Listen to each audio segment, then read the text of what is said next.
আজকে আমরা এই কোরআন থেকে তাফসীর পেশ করতে চাই। আমি সবাইকে অনুরোধ করে একটা কথা বলতে চাই, আমাকে বাধা দেওয়ার মতো দুঃসাহস কেউ করবেন না, এটা আপনি সাহস করবেন না। এর কারণ আমরা যে কথাগুলো মাহফিলে বলি, আমরা বাপ দাদার কথা বলি না, আমরা আল্লাহ কোরআন দিয়ে কথা বলি। এবং আমরা যদি দলিল ছাড়া কথা বলি, আপনি আমাকে ধরতে পারেন, not a big deal. But আমি যদি হক কথা বলার জন্য আপনার বিরুদ্ধে যাই, আর আপনি যদি আমাকে দলের বিরুদ্ধে যাওয়ার জন্য আক্রমণ করতে আসেন, আপনি যেই হন, যুবকরা কিন্তু আপনার পিঠের চামড়া একটাও বাকি রাখবে না। বন্ধুরা, এটা আমি শুরুতে ডিক্লেয়ার দিলাম এই জন্য, কারণ আমি হক কথা খুব বেশি বলার জন্য ট্রাই করছি ইদানিং সময়। আমি দেখতে পাচ্ছি অনেক লোক যারা মাহফিলে আসে, তাদের মধ্যে দুই একজন লোক হক কথা সহ্য করতে পারে না।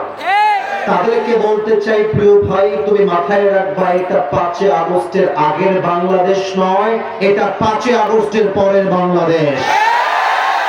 এখানে আমরা হক কথা বলবো বুকের পাটাকে উঁচু করে। আরে আমরা বিশ্বাস করি, আমাদের শহীদ ওসমান হাদি শিখিয়ে দিয়ে গিয়েছে, বিড়ালের মতো 500 বছর বেঁচে থাকার কোনো দাম নাই, বাঁচতে হলে সিংহের মতো 1 ঘন্টা গর্জন দিয়ে আমরা বাঁচতে চাই।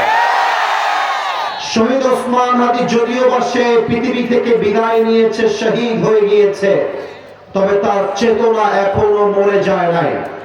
আমার বিশ্বাস আগামীকাল যে সূর্য উঠবে, সেই সূর্য উঠবে ওসমান হাদির চেতনায়। আগামীর পার্লামেন্টে আইন পাস হবে ওসমান হাদির চেতনায়, আর আগামীর পার্লামেন্ট চলবে আল্লাহর কোরআনের সংবিধান দিয়ে। এজন্য না, তাকবীর দেওয়ার প্রয়োজন নেই, আমাকে কথা বলতে দেন, আমি কথা বলতে এসেছি। আমি বলেছিলাম আগেই, আমার হক কথা বলার জন্য আমাকে স্পেস তৈরি করে দেওয়া লাগবে। But to be honest with you, মন থেকে বলছি, আমি কোনো দলকে ঘৃণা করি না। আমি প্রত্যেকটা দলের ভালো গুণ যেমন বলি, খারাপ গুণটাও বলে দেই, যাতে করে তিনি শুধরে যান। তবে আমরা চাই আগামীর বাংলাদেশ হবে বিভেদের বাংলাদেশ নয়, আগামীর বাংলাদেশ হবে ঐক্যতার বাংলাদেশ।